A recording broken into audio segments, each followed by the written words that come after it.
1, 2, 3. That was a really loud clap. Sorry. No, it's fine. It's perfect. It's a good place to sync everything. Whoops. Anyway, Vic, what is your favourite game? My favourite game is TimeSplitters Future Perfect.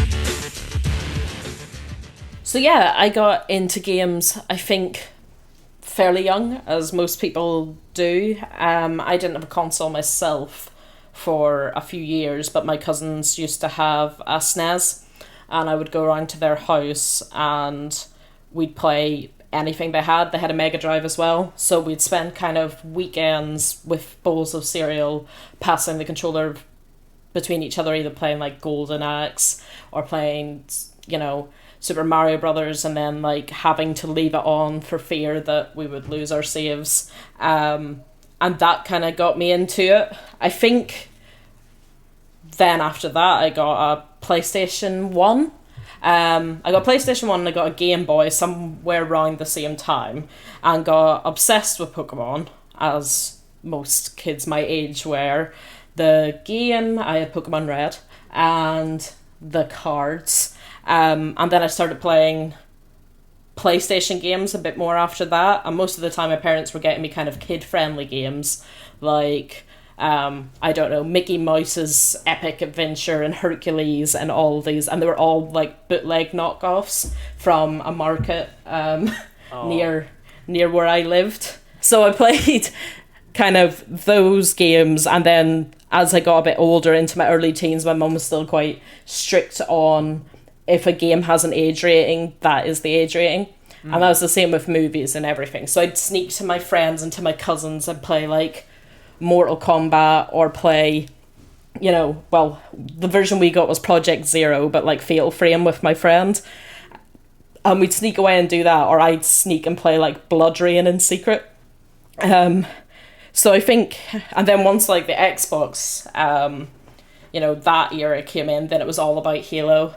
And it was me and my cousins again, because I'm an only child, so it was me and my cousins again playing Halo, and we spent loads of time playing Halo, and that kind of brings us nicely to my favourite game, actually. And then I spent a load of time on TimeSplitters Future Perfect on Xbox, and I spent countless hours playing that game. It was all those games where I played either with my best friends or my cousins, and we all gathered around the console taking turns, and those are kind of like the key foundations, I think, in my love of games, was those couch co-op like moments of my childhood.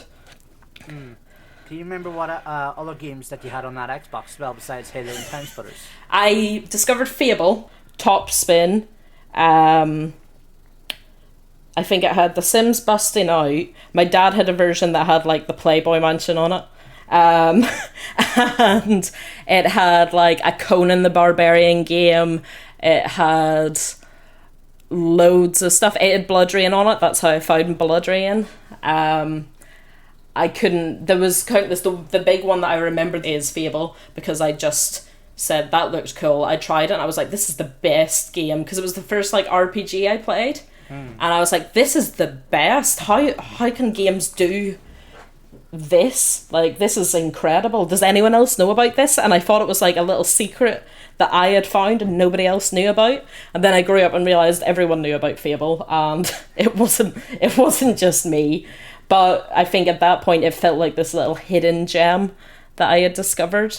And And that was really nice. Another thing that sort of caught me out was was the fact that you were playing a lot of these games with your cousins, and it feels like such a pastime in NI, like playing games with your cousins. Yeah, it is, and it is especially now because so I live in London. I say little cousin, he's a year younger than me. My younger cousin lives in Scotland, and then my older cousin lives back in our hometown in Northern Ireland, and that is how we connect. Well, we haven't done it in a while, but that's how we would connect, as we'd all get together and play games, and just have a natter while we play stuff online. So I really feel like it's something that's always connected us, and I think that's why it's so important to me, where, you know, some of them are more into other games than I am, and some of them are really, really into like certain games, whereas I'm just in it for fun. But I think, yeah, it's always been this like thread through our relationship that's even, you know, allowed it to last even till now. So I've been in the industry 4 years now. Jesus 4 years. Christ, it's not 4 years. July. 4 years. So I went to college in Belfast and did broadcast journalism because I didn't get into Queen's when I planned to do creative writing at 18. I didn't get in because I was having some bad mental health issues, worked in KFC for a few years, and did broadcast journalism at Belfast Met, which then got me into a straight journalism course here in London, at a university called City. Did straight journalism, went in with the idea of I'll be a newspaper type person. I didn't know what I wanted to do, but I knew I wanted to write. The more time went on, I realised that I didn't, compared to the friends that did want to do newspapers, it wasn't really what I wanted to do. We were just kind of different type of people.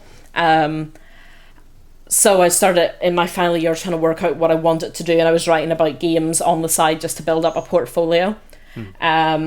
And then I think when I finished that, I was a bit like, right, I finished my exams and it was like May. I graduate in July. I'll try this video games thing. I'll give myself until I graduate, and if it doesn't work, then go get a real job, as it were. Fortunately, in that time, I got the first Eurogamer internship, and spent 3 months as an intern there. Then they kept me on for 3 months as a reporter after that. Went freelance for a bit, went to PC Games N for a few months, went freelance again, and I was freelancing, I think, a little bit over E3 for TechRadar. So when the person that was there before me, Emma Boyle, left, she recommended me for the job that was going to be a dedicated gaming writer. So I took... went for that, got that, which was really good, and I've been there at TechRadar 3 years now and became gaming editor last year. So it's been quite a lot in a small amount of time that also feels like eternity. It does feel like an eternity. I thought it was something like 5 years ago nearly. Jesus Christ, that's what fucking happens when time fucking flies, especially during COVID. Fucking hell. Yeah, I think that's right. What year is it? Yeah, that's right. It's 2030 now. Right? We've progressed 10 years since COVID. So yeah. The cockroaches have taken over. The cockroaches have taken over. Bojo is still in power somehow. That sounds about right. Yeah.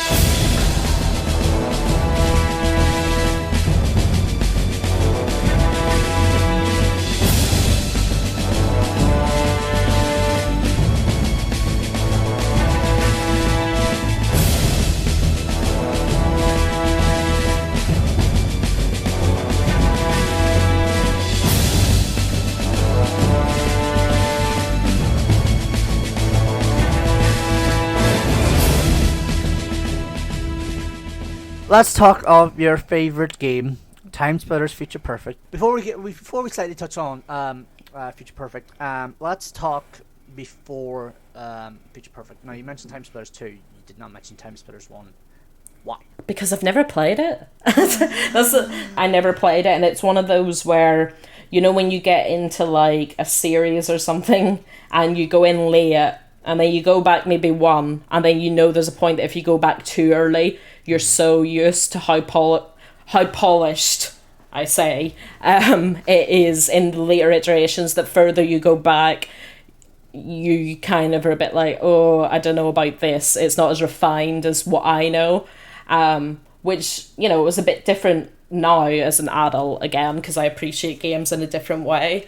But as a teenager, I was like, no, that's going to be shit. That's, like, it hasn't got as many characters or as many maps, and it's not got X and Y. So I never played it. So I played 2 and I played Future Perfect. But I always find Future Perfect's the one that's always stayed in my head. It's the one I sunk most time into. I think it's the one that I found to just be a bit zanier and a bit weirder, and that's why it stuck with me.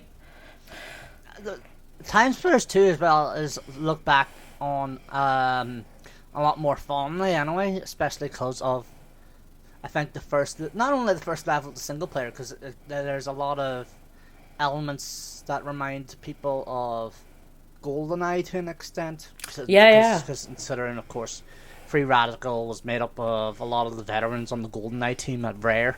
But I think that's also my experience with TimeSplitters 2, that first level. And only that first level, because that's all I played from that OPM demo back in the day. Yeah, it was like, I think I played it last EGX before all this. As we're speaking, EGX is literally about to kick off again.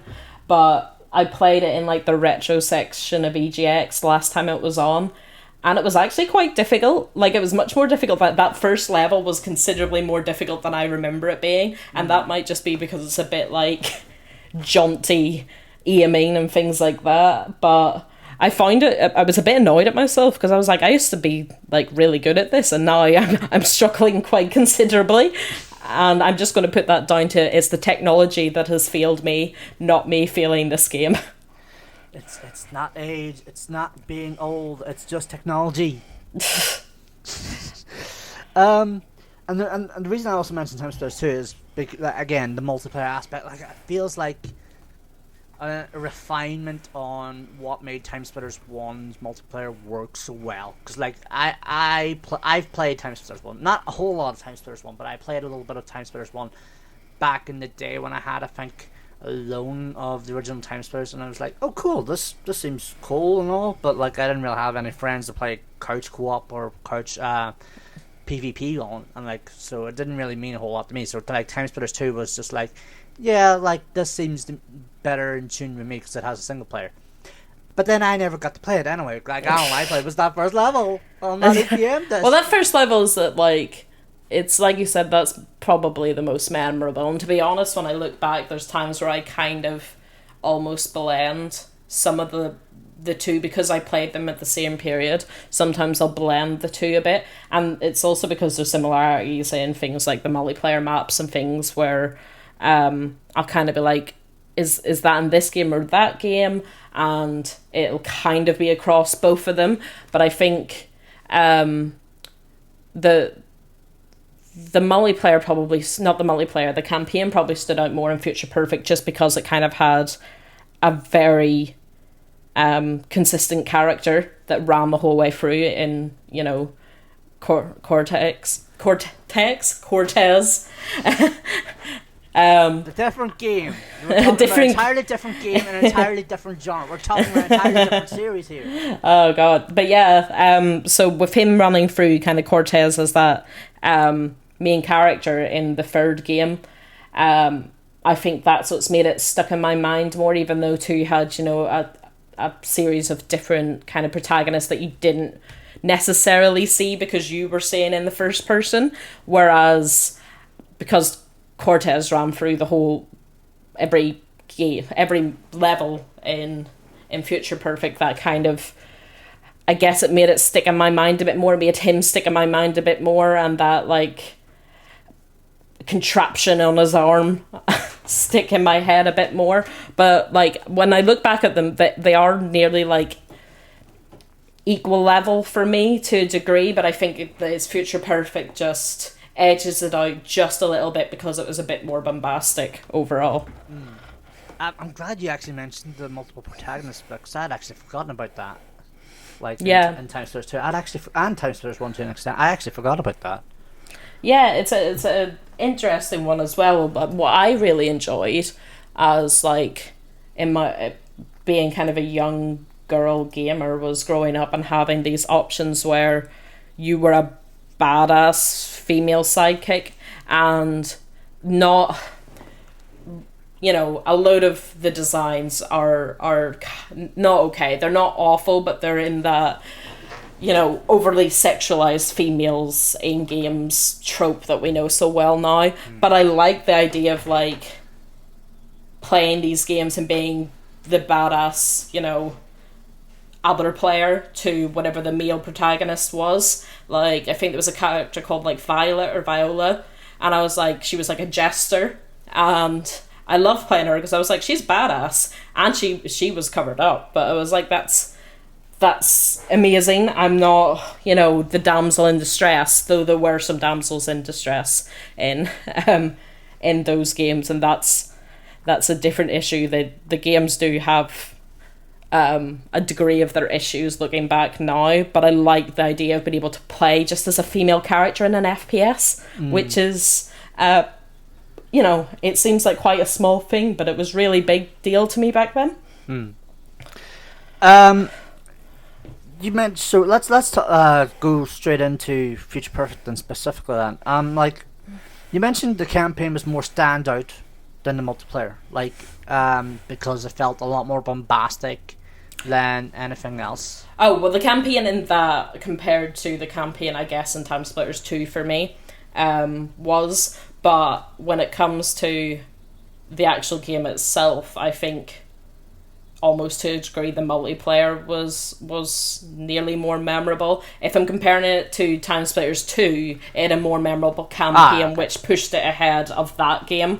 But the multiplayer equally was fantastic as well. That's probably where I sank most of my time, to be honest. Like, what were your sort of feelings on that campaign then? Like, as a sort of standalone experience then, like besides, you know, Cortez and all that there. Well, I loved it, one, because obviously it's gone harking back to those days of like classic couch co-op split screen, so I could play it with someone else and they had their own character, and like I miss that. I miss couch co-op split screen so much. But it was that experience, the characters that you played, and it was the fact that just every level within that campaign was just so weird. Each had its own theme and then its own weird characters to match that theme. And like if there was the like haunted mansion where you were obviously the first person was always Cortez, but then you had Mary Beth, I think, or Mary Jo Beth, was like this angsty teenager who was, you know, your sidekick if you chose to play split screen, and you'd be fighting off in this old haunted mansion a bunch of kind of zombie-like creatures that were kind of time splitters, but they were zombies, and then you had to literally fight like a deer hunter, which was just this horrible like deer head on this muscly, like exposed muscle body. It was horrible and it was freakish, but it was like playing all these different genres of games in one campaign where, you know, you could be like a spy in the 60s or 70s in one level, and then you're playing like an almost horror like game in another level, and then you're playing this really futuristic level, and it was just so many different genres, and it was really tongue-in-cheek about that as well. I think is what made it work is it absolutely didn't take itself too seriously, and Cortez as the main protagonist wasn't taken seriously. Like, I think that just made it fun and it made it feel different, especially when you get all these, even back then, quite serious FPSs and, you know, war themed games, and then you have just this silly game where you're trying to fend off a deer head creature. Jesus Christ, that does feel very horror-esque. It is, and then you go into like under the mansion, into like the mines, and all the things are running up and you're in under, and I remember just being like proper freaked out by it. But it's like, it's that in one beat, and then it's just ridiculous in another, and even the horror is a bit ridiculous, but there's so many clear pop culture references in it that are just quite cleverly done. So it still feels fun, even if it's a little bit like, oh, that's a bit scary. When you put it like that, it honestly reminds me in a way of, to give a more recent example anyway, Saints Row 4, because it doesn't take itself too seriously. It explores so many genres over several levels, and like lampoons itself and other games like Metal Gear Solid and stuff like that there, and other pop culture references. The way you put it, like it reminds me of like Saints Row 4 anyway. Yeah, I think it's more like it's the themes change in it, I guess. Like, the actual gameplay never changes. It's always just an FPS, and you get kind of different weapons. But yeah, I think that's probably why Saints Row goes down so well, is when you have something up against this, like, does take itself quite seriously, like FPS, for example, and you have something that just allows a bit more fun.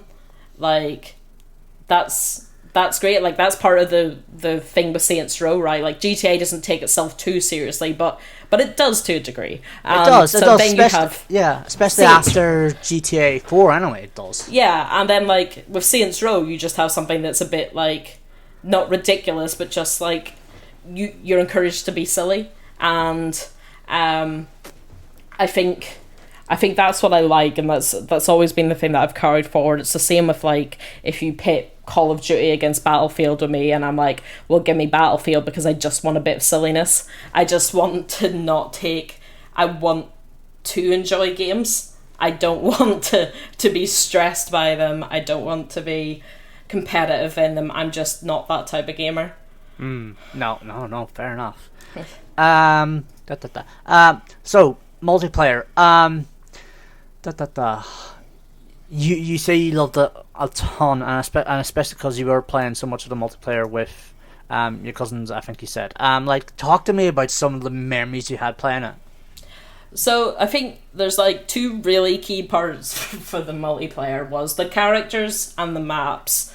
And like, looking back now, I don't know if I could genuinely play like a game, like an FPS, that much, as many hours as we sank in, and still have it feel fresh.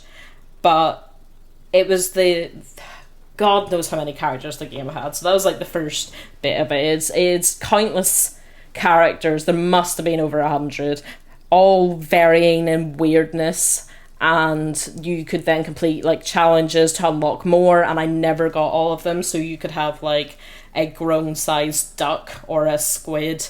There was a weird snowman creature. There was the deer creature that I mentioned earlier. You could play as that.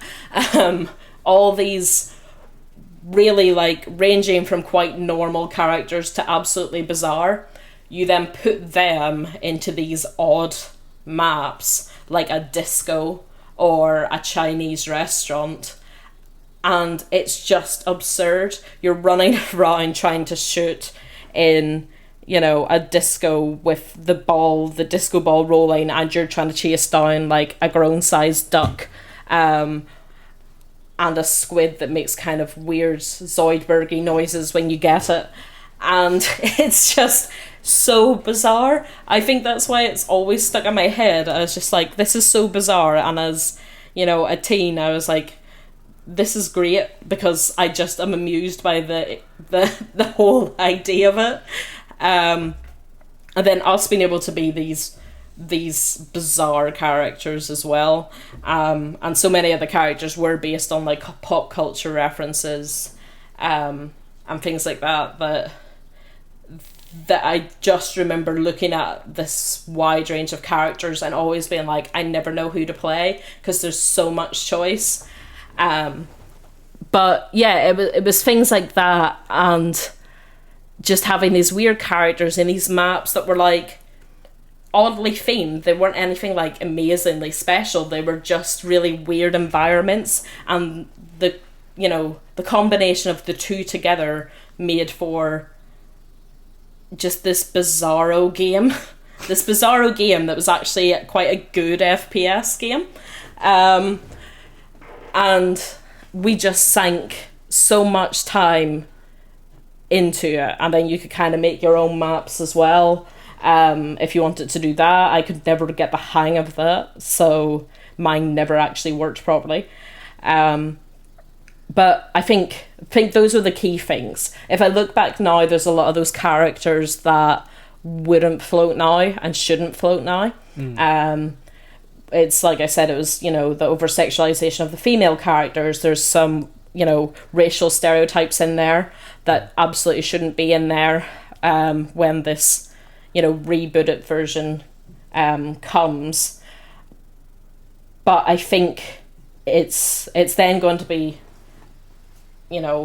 up to Free Radical again, or the reformation of them to balance that tongue-in-cheek British humour that they have with still being like culturally sensitive, and that's going to show quite a lot, because you can still make really bizarre and weird characters that aren't offensive. And back then I wasn't as aware of the kind of issues in those characters. And I'm sure a lot of people playing weren't, but now they can kind of do better, and that's what I'm hoping. Is I'm still aware of how good those characters are and those maps are. I'm just hoping that they do better this time around, when they either remaster it, reboot it, or whatever they're doing with it. You mentioned it in part there, but it's the sort of humor TimeSplitters goes for. It's very British, and it's very but it's also separate from the sort of British humor that you would find in a Fable game, because like those two games are they're still British humor, but they're the way they go for is, how should I put it? Fable is sort of cheerio type sort of British humor. I'd say it was more Blackadder. I'd say if you're comparing it, Fable is a bit more Blackadder, and I guess TimeSplitters would be a bit more, controlled and less vulgar bottom or something like that. It's a bit more, I wouldn't say less refined, but it's more about slapstick, I guess. It's a bit about slapstick. It's a bit about like visual comedy rather than like clever lines. Where Fable's all about those little lines that you catch, so where someone's just being a bit of a dick, and it's all very tongue in cheek. Like, it's not on the nose. Whereas TimeSplitters, I think, is a bit more like, it's that visual humor. It's the idea of watching a duck shoot someone. Like, it's very in your face, and that's, there's absolutely nothing wrong with that. It's just a bit more slapstick. Yeah.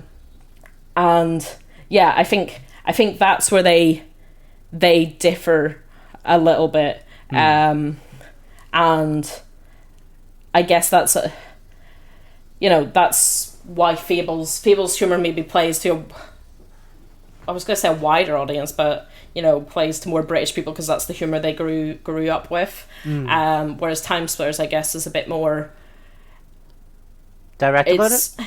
I think it's a bit more direct. It's also sometimes, it can be a bit darker, maybe. And it's whether that's your kind of humour, and it's always been my kind of humour, is that slightly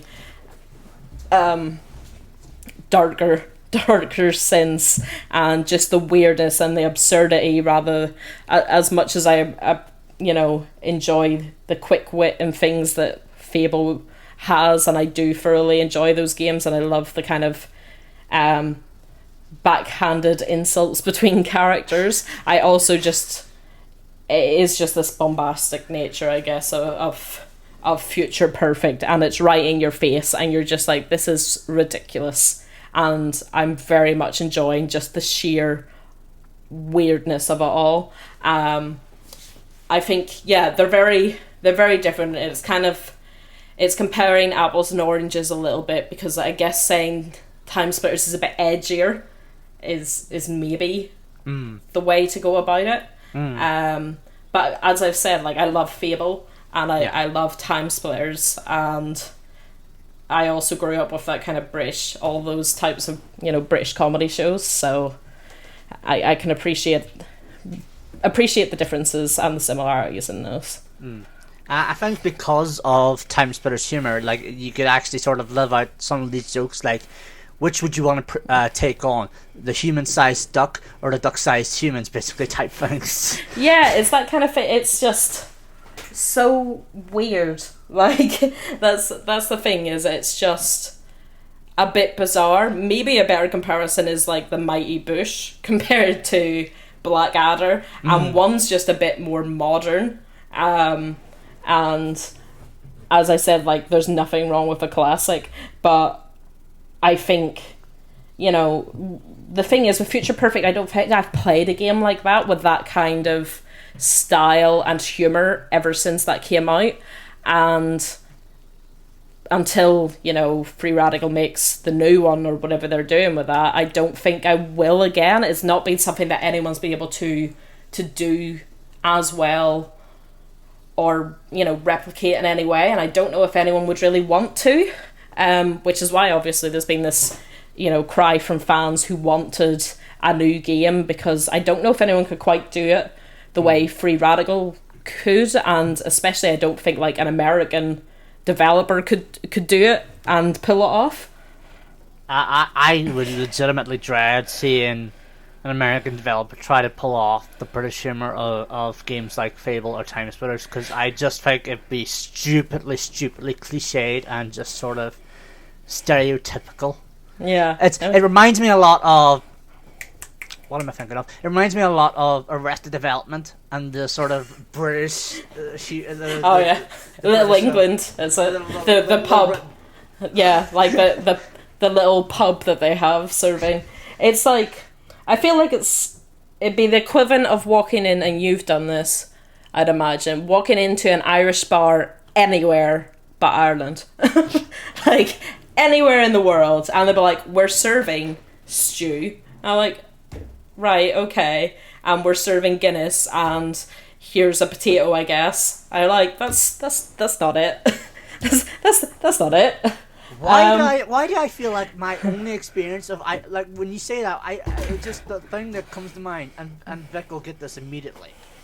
My only experiences of Irish bars outside of Ireland is fucking Germany. That's Cologne, a good one, though. Cologne, Gamescom, the Corkian.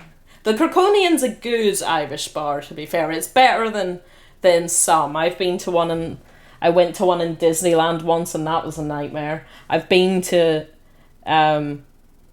bad Irish bars, but it's that kind of thing. It's like you can't capture that secret ingredient. The people that know how to put across that humour and do it authentically are British developers, and that's why it works. Like, and I'd be interested to know whether TimeSplitters does float as well in like the US. And whether obviously Fable does, but it's whether TimeSplitters kind of weirdness floats with US players as much as it does with people this side of the pond. And I'm sure it does, but I don't know if it hits in the same way. It's a weird one. No, it's a bit of a sort of devil's advocate way. No, not necessarily devil's advocate. It's sort of what's the term I'm looking for? So, for lack of a better one, it's a double-edged sword, really. But that isn't really what I'm looking for. But it's the only thing that sort of comes to mind, anyway. Yeah, well, that's the thing, is like, it's maybe why we've been waiting so long to get along with a lot of, changing hands with Free Radical and Crytek and all of that. And it does make me a bit concerned as to, like, that worked in that time period with that sense of humour in the early noughties. Could that work again now, being more aware of itself and of its humour and of its depictions? And that's why I think I'm a little bit hesitant about a new game, because I don't know if you can recapture that magic. It's like when they do reboots of movies, or like, I'm currently rewatching the Scary Movies and I'm like, ooh, that, like, there's some of these bits that are like hold up, but a lot of this is not okay now. You couldn't make this now. And I'm a bit worried in case that's what will happen, and I just hope that they lean into the absurdity while being aware that they don't have to punch down to do it. And I don't think they intended to the first time around. I just think it'd be good if this time they're aware of making sure they're not. So it'd be interesting to see, I don't want to see Chinese chefs to go in the Chinese restaurant. And, I want to see something a bit different, more weird animals, more bizarro creations. And I think that's going to be where the future of that lies. And, it's not playing it safe. It's just, catching up with the times, I guess.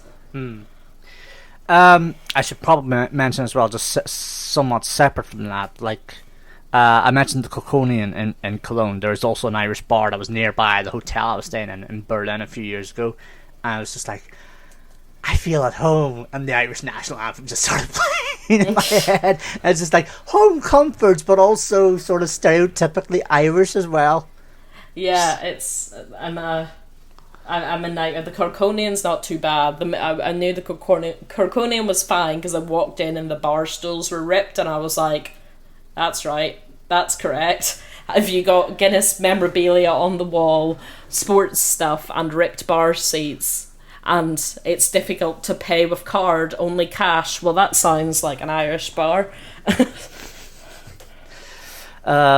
Yeah, I think the basic point is, if you're going to go to an Irish bar outside Ireland, you're probably better off going to an Irish bar in Germany, at least. Yeah, and don't go in Disneyland, for the love of God. And don't go to an O'Neill's in London. Just ask. is probably the best thing. Or just avoid them and go to them in Ireland. Yeah, that's probably the best experience to go for. But anyway, that's for when you go to Germany. That's for when anyone goes to Germany. Anyway, like, anyway, so you mentioned it in part there, like the future of the series, like how it needs to sort of toe the line in terms of what is more appropriate these days in terms of how it wants to sort of tell these depictions of characters and humor and story and all that there. What else would you like to see from the future of the series, whatever form, whatever shape that may be, whether that's a HD remaster of all the games or a new game or whatever it is Free Radical are currently cooking up anyway? I don't know. A remaster would be good to see the games remastered, but I do worry that just remastering what's there won't hold up, if you know what I mean. Like, yeah. I think especially when it comes to like a multiplayer shooter like that, it becomes very obvious if it doesn't hold up. It's a bit different if you're playing something that's single player, like Spy or whatever, and you improve that experience and that single player experience, and that's fine.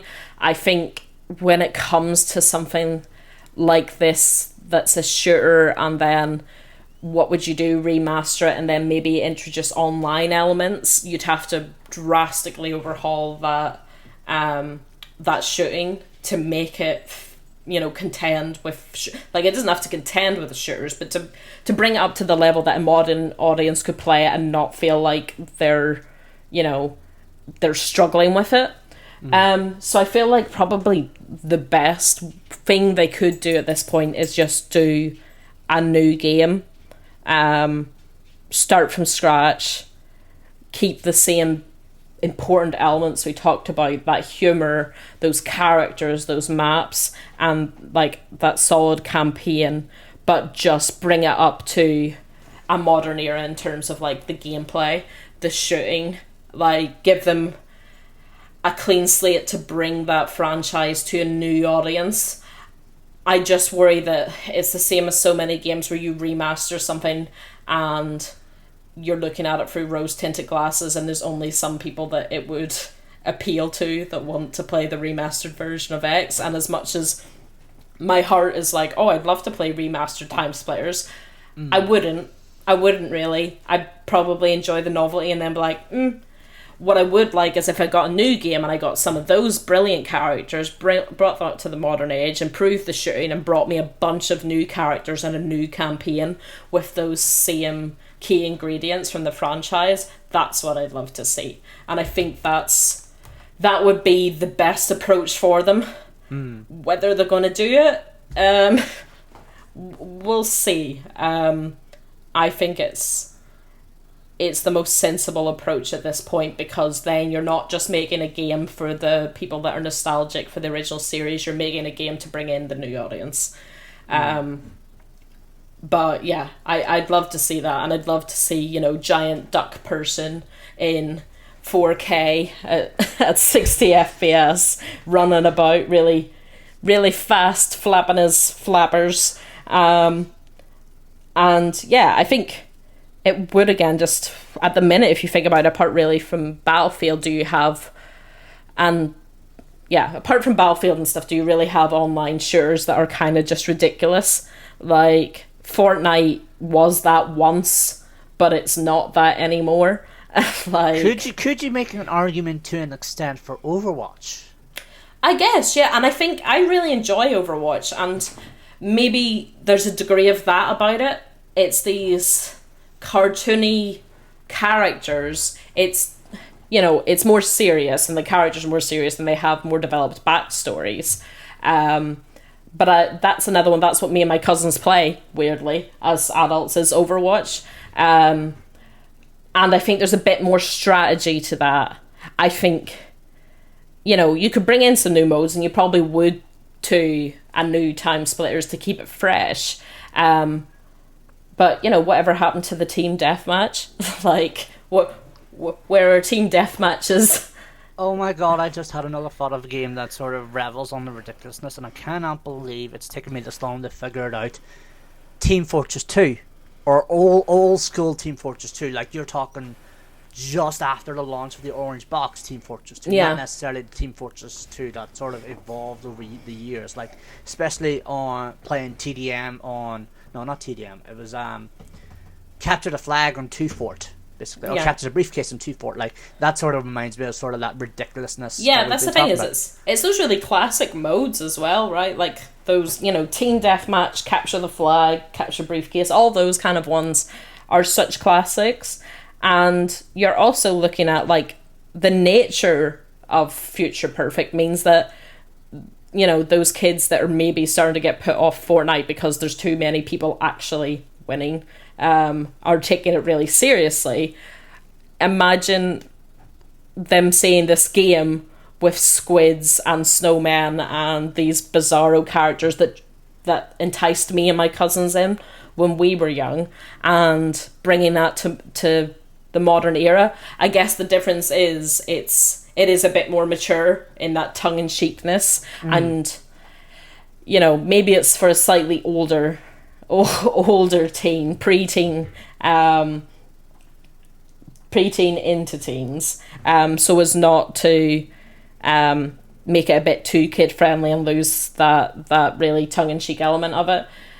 But I just feel like if you gave it a revamp, it wouldn't be enough. If you redo it but keep those key parts, then you're taking the elements from modern FPS shooters, FPS, not shooters, FPS games, and blending it with that original basis, and that's what would make a good modern game, and rather than just a nostalgia fest. But we'll see what they plan to do. It could be that with the kind of the fan-made projects and fan-made ideas, they may cater to that and that TimeSplitters Rewind or whatever it was, and play more into that. But I don't know. It feels like a bit of a trap. Not in that they're purposely trapping us, but it feels like a nostalgia trap into which I don't want to fall. No, I get that. Actually, I just remembered. Future Perfect also has online multiplayer as well. I just realised that. Did you ever got to go into? I was not allowed. We were not allowed to play. I never got to play any sort of online anything until like free. I had a 360, and that was a whole battle. And I was like 14 then, because my mother would not let me. We had awful internet for a start. For a very, very long time. We had awful internet, obviously dial-up for a long time. There was absolutely no way in hell that my parents, one, were going to let me use some of that, internet to play games online, and especially wouldn't let me play games online with strangers, because I wasn't allowed like MSN until I was 14. So I don't. Well, there was that no just way. sort of unlocked a lot of memories. Those 3 little letters. So there's I never got to play it online. It was just against AIs, and that was quite enough for me. And that's probably like what kept it quite nice as well, because you didn't have a bunch of, people online being douchebags, I guess. God, it was just contained to this nice little group of me and my cousins playing these games and against the AIs, and we were able to have hours of fun just doing that without someone else coming in and like taking it too serious or whatever. You get to control the pace and level of competition if it's just AI. I was going to say as well, like, did you and your cousins have like any sort of bets or competitions where you were sort of playing against each other, or was it just sort of for pride, basically? It was. I don't think there was a very long time where we didn't really take it that seriously. I think most of the times, because it was. I'm trying to think when we played, because there was in round Halo, so Halo was more the game that was starting to get more competitive, and it was still at that turn where games were starting to become quite competitive. I'm sure they were before, but for the masses. Yeah.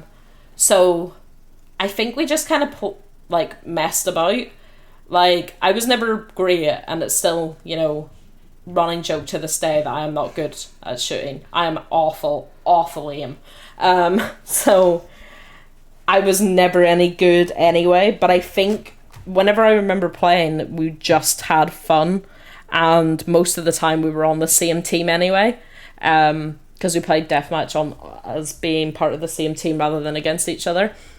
I can't remember if it had 1-on-1, but yeah, so that was kind of it. And then when we played Halo, it started as, I think it was fun as well. Like, we just those were the ones where you just, like, those days where you just messed around a map, and a match could go on forever because nobody really wanted to reach the goal of how many people you had to kill. You just wanted to mess about with a warthog.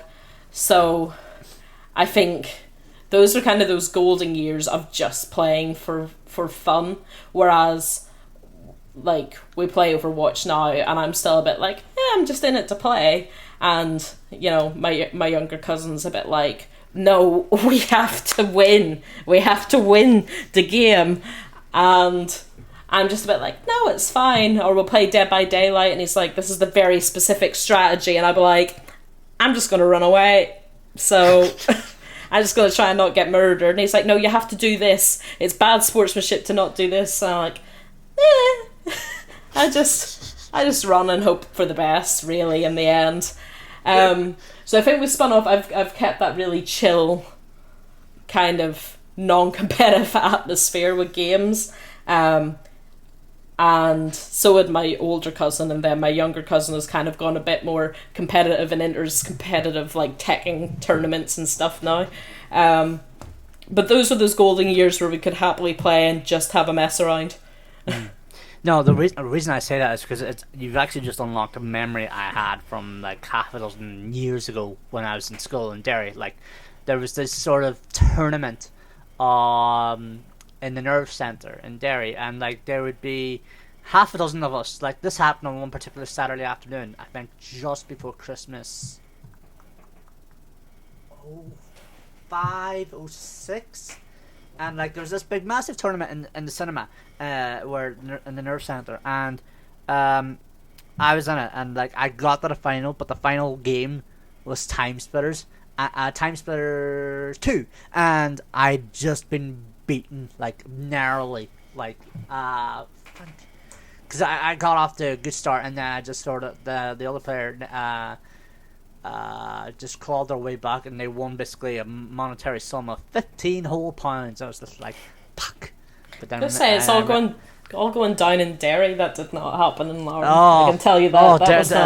That was the day Derry gone downhill. That was the day Derry started going downhill, basically. But yeah, that was. It's a really nice period. I look back on with very, very fond memories now of the amount of time that I spent, and it's also the part of my life that I harness when I tell my mother, look, I spent my years well, I do this as a job now, I promise. It was worth it in the end. Mm-hmm. It was never a phase.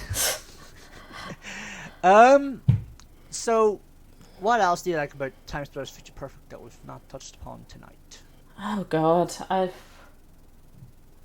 don't know.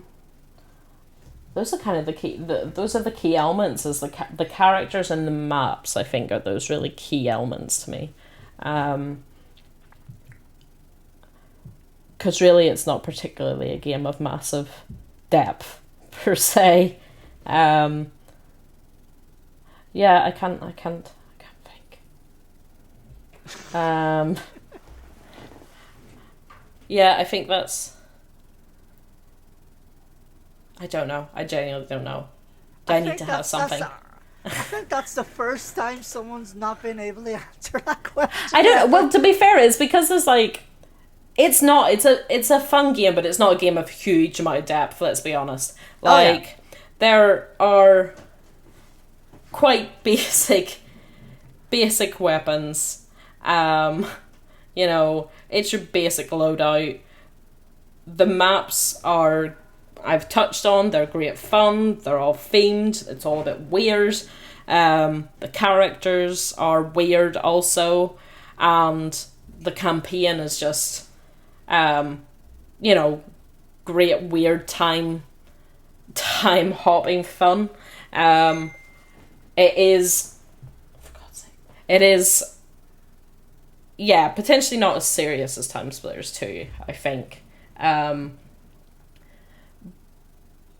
But yeah, I just remember there being so much about that game. I spent so many hours, and there's so much I never did. There's so much I never unlocked. There's so much I'm still yet to see all these years later.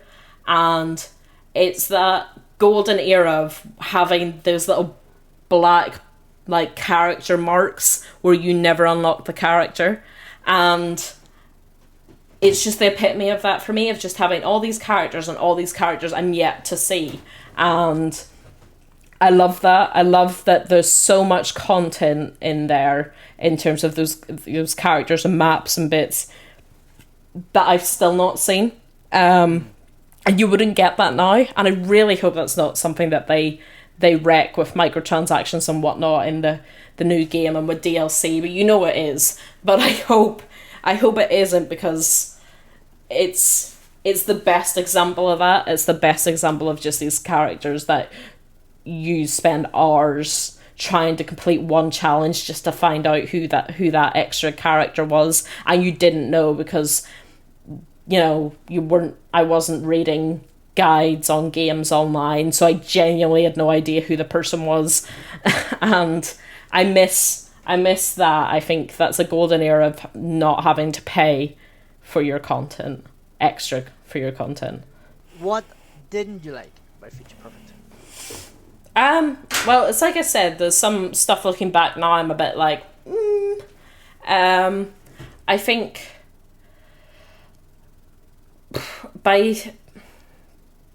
obviously by today's standards, some things that don't quite live up, and it's different because I look through it now with a different lens, a more critical lens than I would have back then. It was just fun for me back then.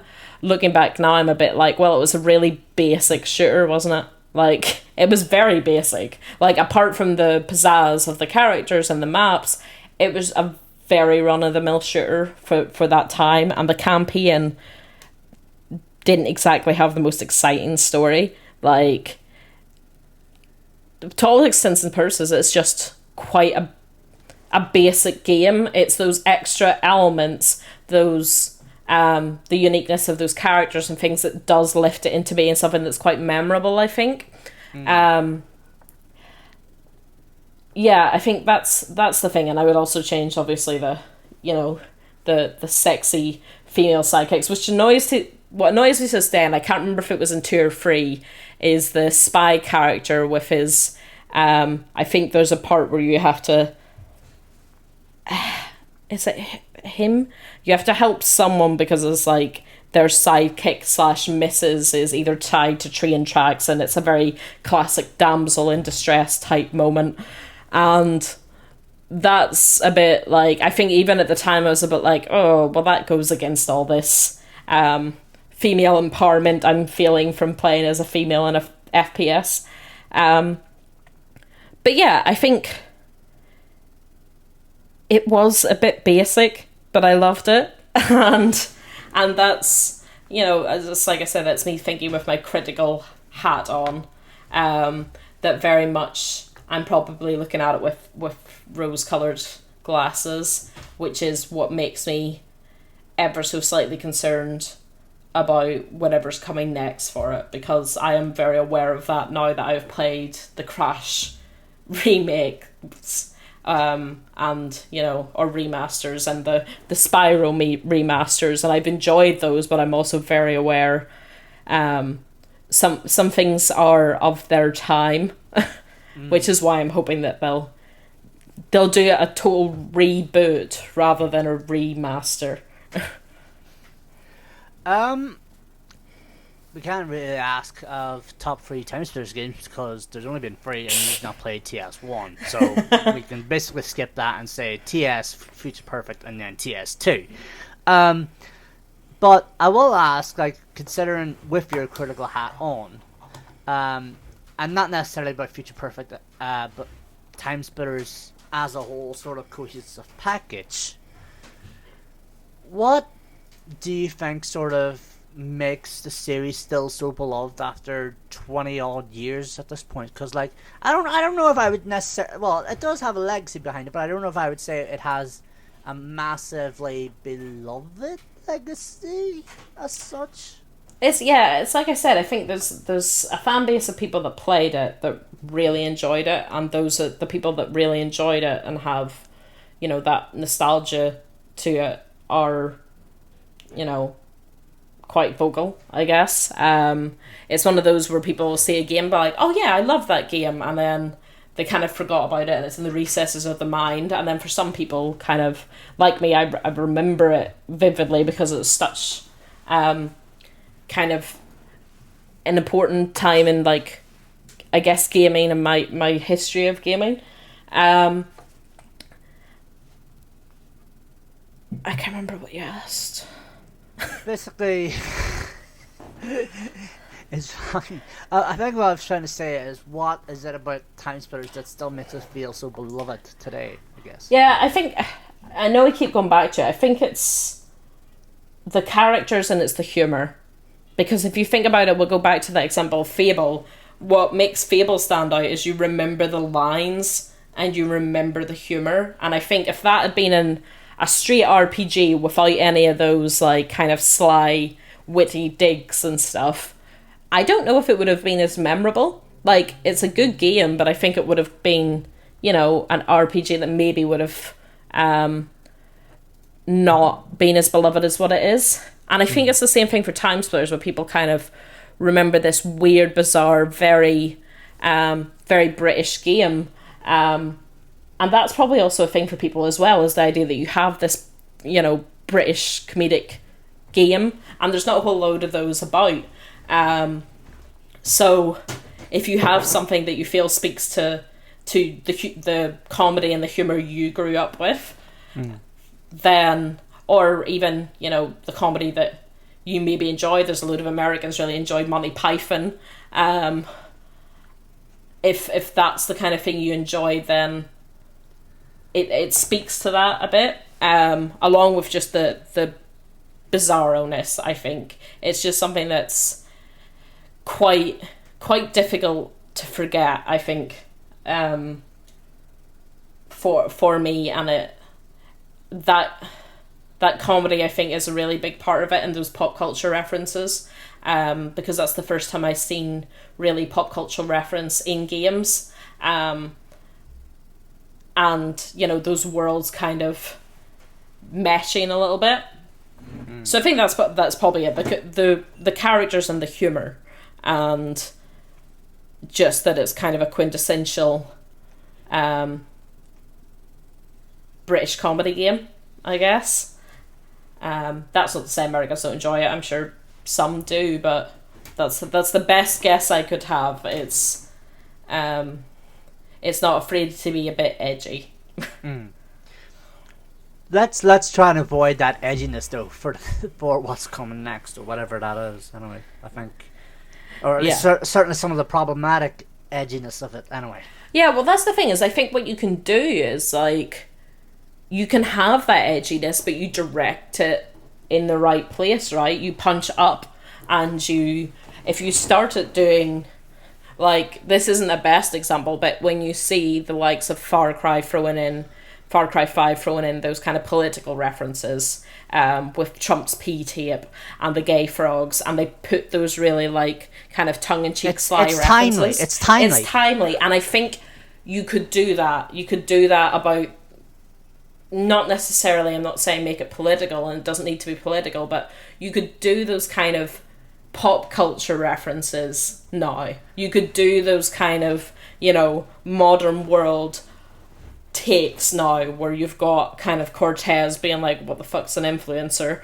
You could do that, and do that edginess of having a comment on everything, and a bit like, a bit judgmental.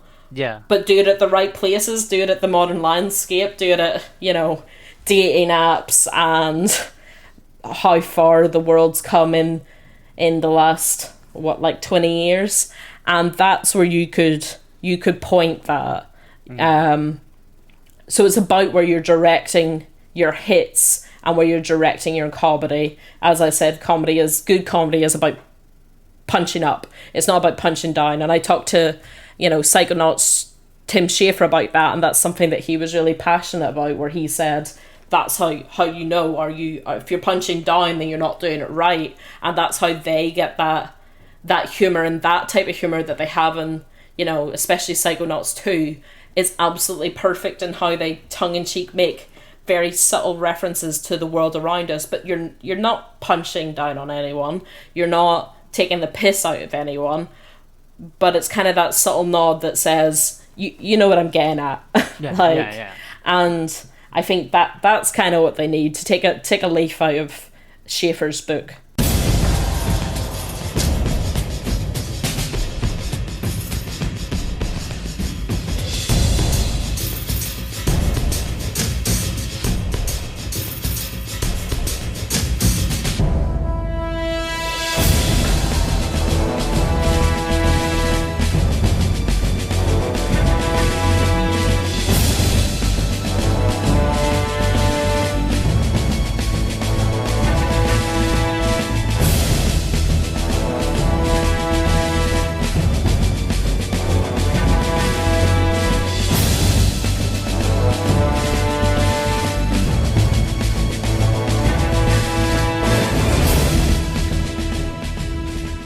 Honorable mentions, go for it. Okay, let me see. I'll go first with God of War 2018. Honorable mention because I never played any other God of War games, and what I really enjoyed about that game was that gradual growing narrative about, Kratos and his son, and watching that struggling father son, trying to come to terms with their grief and that impacting their relationship and then trying to build that relationship throughout the course of the game. I found that storytelling really subtle, but really impactful, and it's something that's had a quite a lasting effect with me now. Is I think it was just brilliantly done, and I'm really excited to see what they do with Ragnarok in terms of changing that into a more angsty teenage relationship. Let me see. The Sims as a series, just because it has the same kind of, I guess, personal relationship with me. I don't necessarily like the new Sims games, but from the start to till now, I have played them all, and it's a game that I've always just felt, I don't know, just this attachment to, and it's various aspects of my life I can see reflected through the game, where whenever I was, young, and I would put together a happy family, and that's what I kind of wanted, so I'd live this happy, normal family life through The Sims, and when I became a teenager, it was this kind of going and to university. As I said, I never got in, going to university in The Sims 2, and doing a degree and having all this whatever, the successful career out of the back of it. And then as it went on, then it would be like, I'm going to have a bakery business, and I'm going to be successful, and I'm going to be a single sim. And then I've come to now, like, being a bit more, my sim is quite independent. They don't need a person. Their career comes first. And it's weird because it's something that is, how I play it has changed as I have changed through the years. So that's another one. I'll give you two more, because I'll be here all day. Night in the Woods is another, and it's one that I have, and I'm sure a lot of people have quite struggles with in terms of talking about that game, because I feel like that Night in the Woods really touched on that difficulty of being a 20-something trying to find yourself, and yet the creator behind that has made that difficult to them feel so personally related to a game, to then feel like it's jaded somehow. And it's been a lot of coming to terms with the fact that that game still means something to me, even if, even with those issues. But it's just the idea of being this, reckless, ridiculous 20-something who all your friends are growing up and getting on with their lives, and you're still, like, as May keeps saying, a piece of trash. And I felt that, especially going back to your hometown and just being like, oh God, why is everyone else grown up and away, and I don't feel like I'm moving at that pace. I think that's, it's just a beautifully done game, and it's really real, I guess. It doesn't try to sugarcoat what it's like, or, make May seem like a good character. She's a bit of a dick sometimes, and I like that about it. And then the last one I'll say is Hellblade, and it's a weird one in terms of the mental health depictions in that are questionable. I have friends who have some of the mental health issues depicted in that really don't like it. I appreciate the effort that was at least put in to try and get it right, but it was not necessarily right, and it probably wasn't. To paint someone's experience with psychosis, for example, as being a one-size-fits-all is not right. And in that regards, I think it followed quite a bit. what I do enjoy about that is, spoilers, the final boss fight in that is the most impactful boss fight I've ever experienced, because there's so many layers to that. I don't know whether I can spoil the end of that. Fine. It's been 5 years anyway. Go for it. But yeah, essentially, you've fought all this way to return your beloved's head to Hela, and Senyo wants to fight Hela to claim back her partner's soul. And the final bit, you're just fighting, and it's waves of enemies, and you're just fighting, and you're just fighting, and you're just fighting, and there is no end to it, and you're just fighting, and you're just like, this will not stop. And there's a point where it clicks, and you're like, I'm not meant to win. I'm not meant to win. And you just stop. And it's that point, I think, it's this good metaphor for saying you're just accepting her grief, accepting what's happened, and stop fighting, because you can't keep fighting it.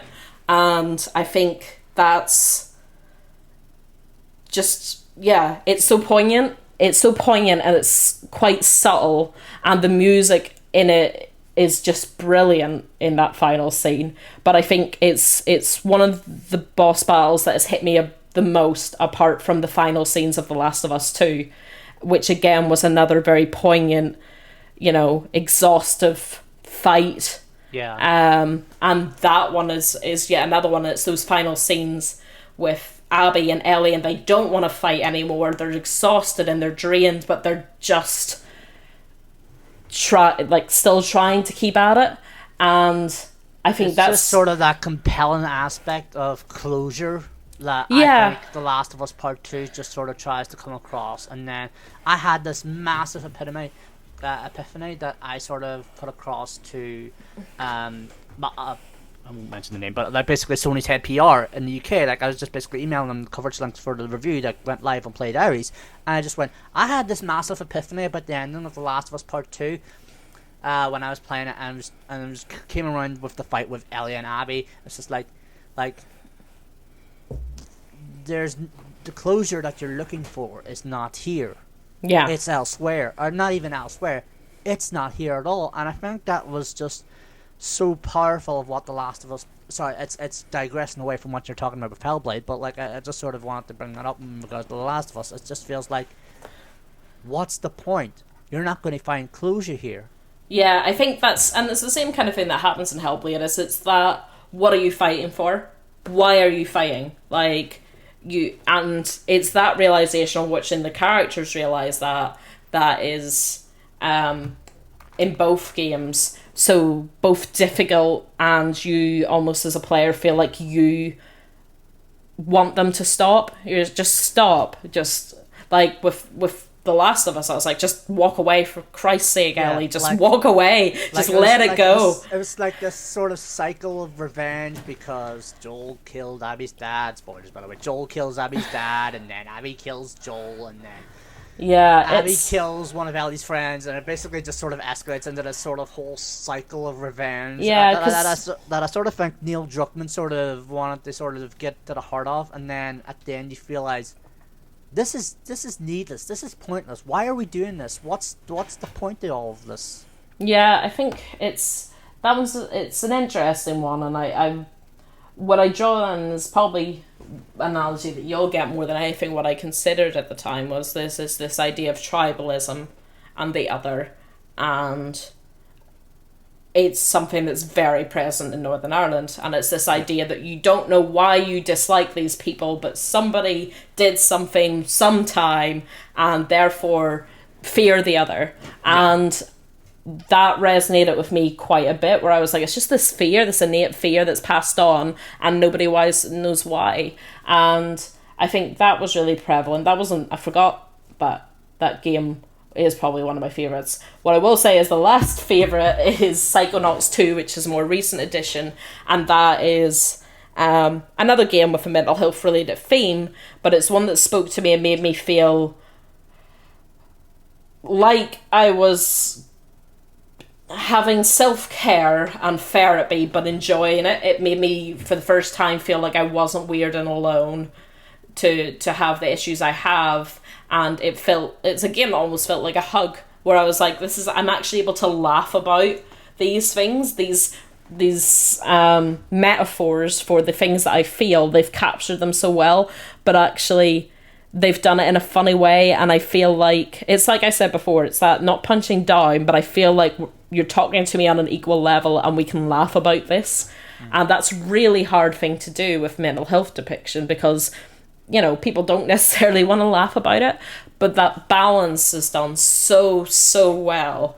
And I think that that's such a testament to Tim Schafer and the team, because they addressed that in Psychonauts they didn't necessarily get elements of that right, and they strove to improve it, and they did tenfold. So that is probably my current, as you can see there's many, my current favorite game, and likely game of the year for me still at the minute.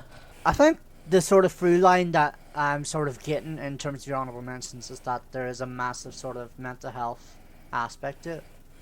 Yeah, I think it's that same thing that many people have, isn't it? A lot of people strive to see themselves in media, and I've always, strove to want to see myself. And I'm always, I guess, looking for a good mental health depictions. And a part of that is maybe a bit like wallowing. And it's not. I just want to see the medium that I enjoy get my experience and get it and do it well. And that's not always happened. We've had so many games that use asylums as, horror backdrops, and the amount of tropes that, you've put through, and I've played games where I've just been like, oh, it's such easy low-hanging fruit. Yeah. And I think it's important, and especially in this day and age where there's all this fear about mental health and games and that link. So I think to be able to tackle that in a game and do it well, I'm not saying to fix the world, but it's like I said, like Psychonauts does that so well, of touching on those elements that just say you're not alone. And I think they're so important for people. You don't have to hammer it. You don't have to absolutely hammer it in that this is about mental health and this is about, and they're like you. And I think sometimes games can go too much in that direction of doing that.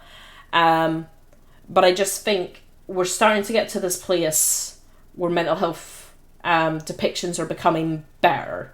They're not amazing yet, but they're starting to become better than what they were. They're starting to be more aware, and that's so important for gamers, because so many people will suffer from mental health conditions in their lives. To feel like they're reflected in their hobby, to feel like they're understood and listened to a degree, it just is. It's so important. It's important to me. It's not necessarily important for everyone, but to me, just to see that and to see that right, and that there's not this stigma being carried in the medium that I love, helps me feel a bit more understood by both, games and hopefully by other people. It's spreading a more,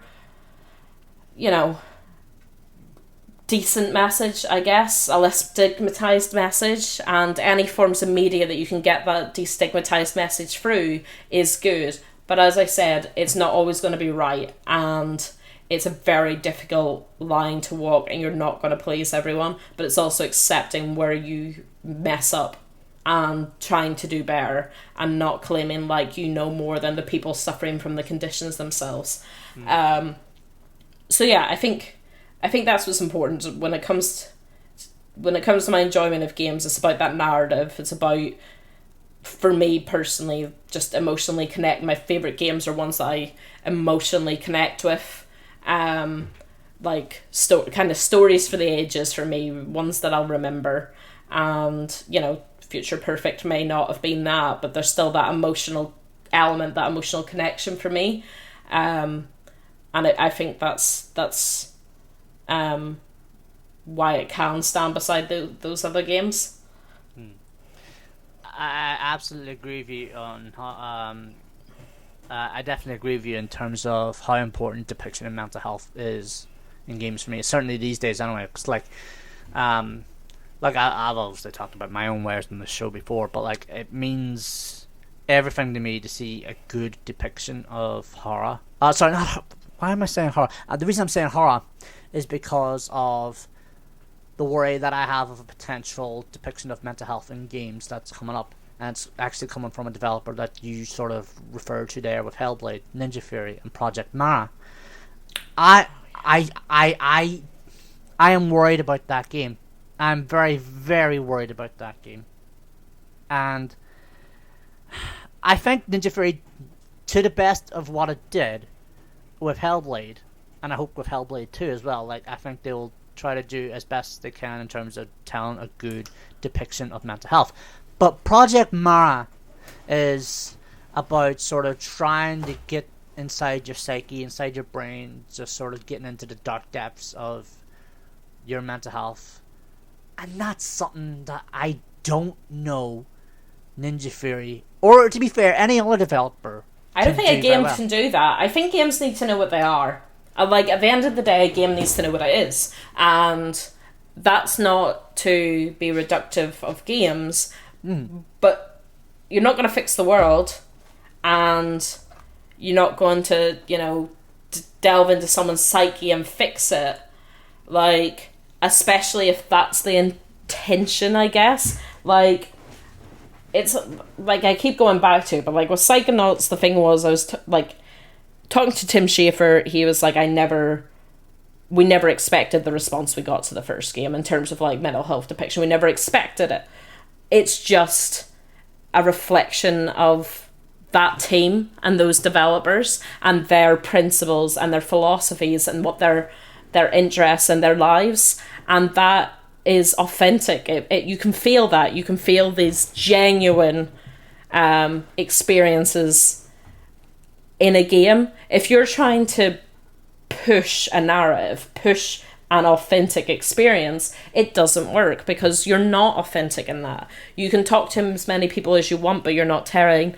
And my worry with this Ninja Fury thing is that they'll rest on the laurels and be like, well, we did this one good, so now we're the people that can do this. And it doesn't mean you're the people that can do this. There was a lot of criticism over what happened, like over Hellblade, and you shouldn't be jumping into the pool again, like, but deeper this time. You gotta get it right. You gotta get it right with Hellblade 2. You gotta improve, and the only thing that gives me some sort of faith in it, well, not in Project Mara, but in Hellblade 2, is that Xbox are very good now at, they have they have people on team who have been working. We're working with Psychonauts 2 developers, the same psychologists. We're working with Hellblade 2 to try and, get them to think about those blind spots and to get them to think about their representation in a way that maybe they haven't. And that's something that Xbox is doing that's really good. And that, for me, that's the basic level is Xbox are wanting to do better. And hopefully that ripples on through and makes sure that Hellblade 2 does better. That's my hope for that.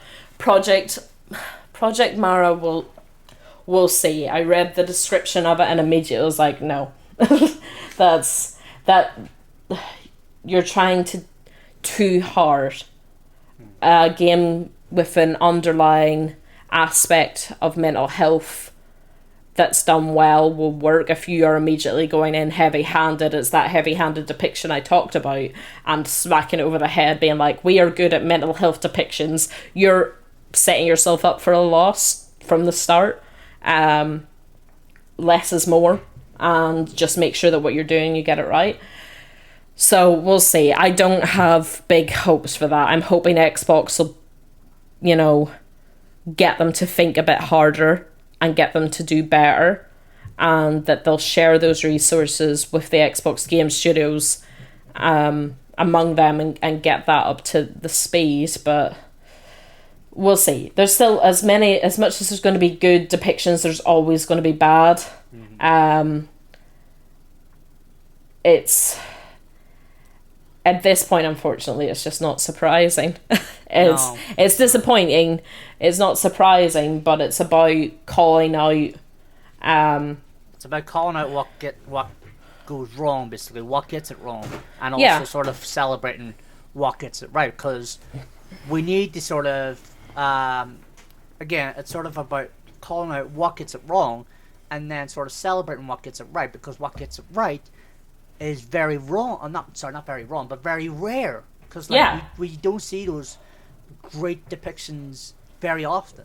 No, because that Psychonauts depiction was the best and it's probably the only example I can look at, point at, and be like, that got it right. Out of everything. That I can look at Hellblade and still be like, there's a lot of elements of Hellblade that didn't get it right. And I can do that with most games. I can do that with Night in the Woods. There's plenty of games I can look at and point to and be like, I enjoyed this, but it didn't get it right. And that's the only one I've been able to say, no, you covered all your corners and you got what it feels like. And it's such a rarity. And I really hope it's something that Ninja Fury will do better. I don't know if there's a big difference, but the thing is, we've seen with Double Fine the heart in Double Fine's games. You've seen the humor. You know what they are, and you know they're authentic and what that humor is, and it's not being dicks. Again, it's not punching down, it's just punching up. That's the thing, and it's never been that. So when they tried to get it right, it's organic to a degree. They got people in to make sure that the blind spots they had were covered, but it was organic, like what happened there, and that's such a testament to that team. Ninja Fury are forcing it, and we'll see. We could be wrong, but the idea of deciding that you got one thing right and then moving up to the expert level and, thinking that it'll be the same, I'm hoping they've learned from their mistakes, and what would be reassuring is to hear that they acknowledge and have learned from their mistakes in the way that Double Fine did, because they are very open with the fact that they know that they got some stuff wrong with Psychonauts 1, and we've not really heard that from Ninja Fury to my knowledge. I think that's what people need to hear, but the game will speak for itself. We can only hope that the appropriate trigger warnings and so on are included in it. That's been a big issue with a lot of games in terms of not including those, so we'll see. We can perpetually disappointed but not surprised. Yeah, I think that's probably the best way to describe it.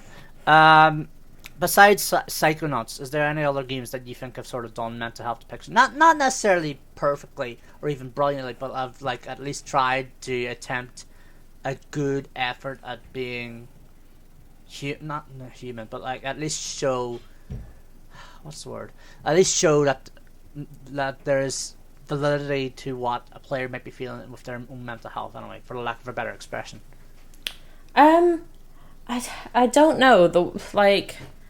It's like I say, kind of, Night in the Woods, Hellblade, those are all kind of ones that I would put up there, but they're ones that have their issues. Yeah. There's none I've genuinely come away from and been like, that did it perfectly. Apart from Psychonauts. It's quite a high bar, I think, at times to meet. Things like, I guess, Stardew Valley subtly does it quite well in terms of just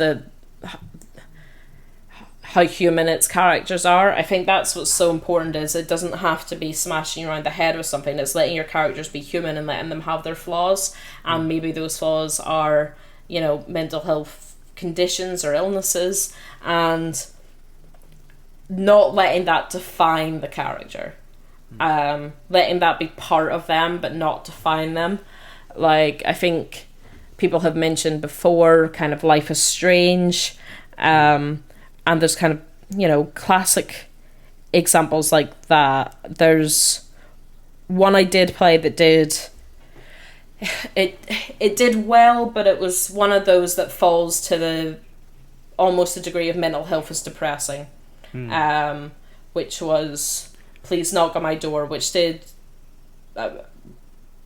was quite triggery. If you ever want to play this game, trigger warnings galore. But it was essentially, you just are getting through your day. You can either, go to work and use your energy, but when you use your normal energy, you're mostly using up your mental energy doing life's basic tasks. Washing, like eating, doing all of that, and most of the time I think I kept playing it the way that I would in a depression episode, and it kept having a very bad outcome in the game, which, as I said, is quite triggering. But there is a good outcome possibility, which is answering the phone to a family member and talking to someone. And the whole game was based around an indie developer's own experience. And at the end of it, when you get the good ending, you see him, and it's genuinely him, and he's round a campfire with his friends, and it's just a kind of like, I did get the good ending. Like, real life, I got the good ending. And I think that's a mostly accurate depiction, but the pitfalls of how wrong it can go are extremely triggering. And that's this weird line of balancing, is how do you do a good mental health depiction that's not ultimately so dark that you're going to trigger someone. It's just about being on an even ground with someone. And honestly, there's not that many do get it right. I don't really think, like I said, apart from Psychonauts 2, there's none that I can point to and say that was it. That got it. That got the tone and everything right.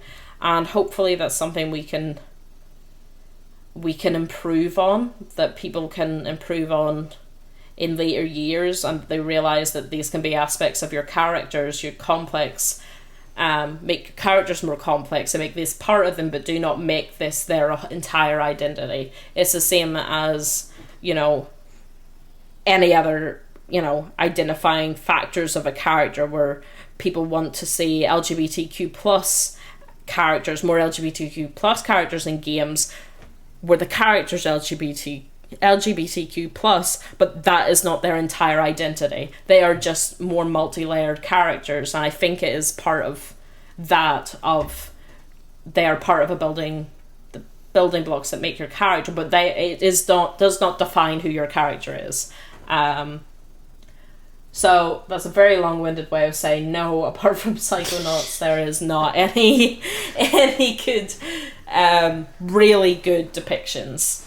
There are lots of different elements that are good in places, but a lot of places fall at very common stumbling blocks. But what I care about is whether, like Double Fine, you fuck it up and you come back the next time and you do it better. That's what matters to me, is the effort of trying to do better the next time round. No, definitely. I absolutely agree with you on that. Anyway, so top 3 games. What would they be? Top 3 games ever. What would they be? Obviously, TimeSplitters at the top. I would, at the risk of putting the assumption in your head, Psychonauts 2 in second. Would it? It would be. I'd actually probably put Psychonauts and Future Perfect can probably be quite interchangeable. It's for 2 different reasons. They're kind of a tie, I'd say. I feel like we might need to re-record this episode now. They're almost a tie, but for different reasons in terms of nostalgia and strong feeling. But Psychonauts has just come in as a pretty, new contender. So I haven't had the longevity of that. Number 3, I'd say God of War, probably, or the Sims as a series, and that's again basing something against this was very good and I enjoyed it and it is a good game versus the emotional nostalgic attachment to something, which always makes it quite difficult. It's difficult being asked what your favourite game is. That's the point of asking people what your favourite game is. That's why I revel in it. I'm like, I don't know. All of them.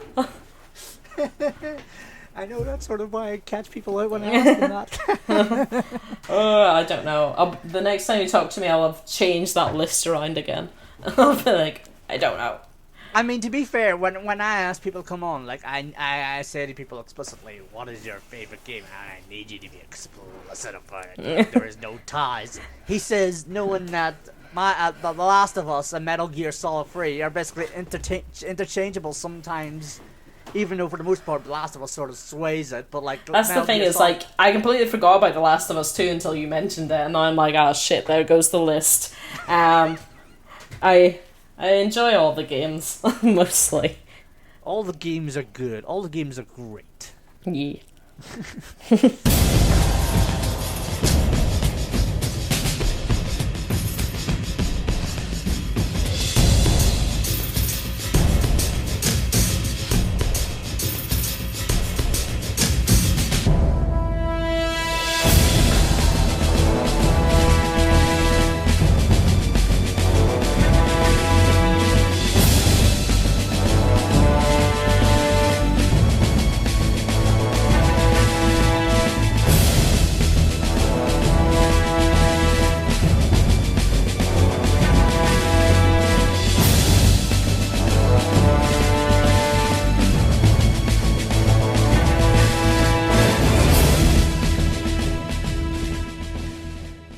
So you can find me, Vic Hood, on Twitter at Hood_Vic.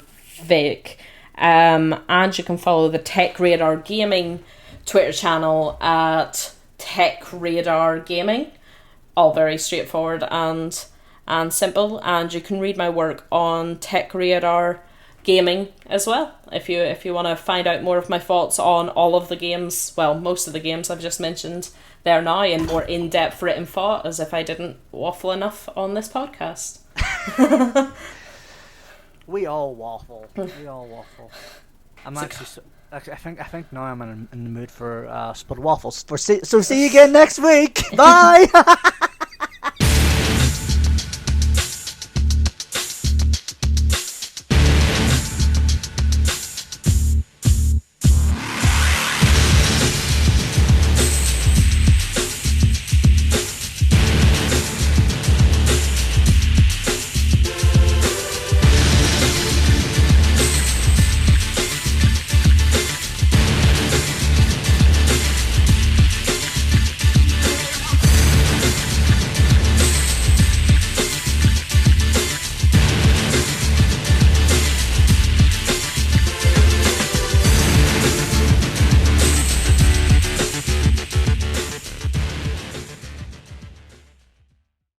Thanks for listening to My Favourite Game, a podcast by PlayDiaries.com where people from the games industry come on to talk of their favourite game. If you want to listen to future episodes of My Favourite Game, as well as press play before they go live publicly on Play Diaries and other podcast platforms, please consider becoming a $2 tier podcast early access patron to our Patreon at patreon.com/playdiaries.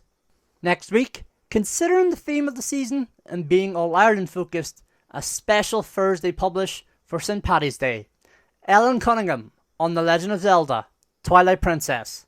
That'll come out next Thursday, March 17th. Or if you're a $2 tier Patreon on our Patreon, the day before. Until next week, bye bye.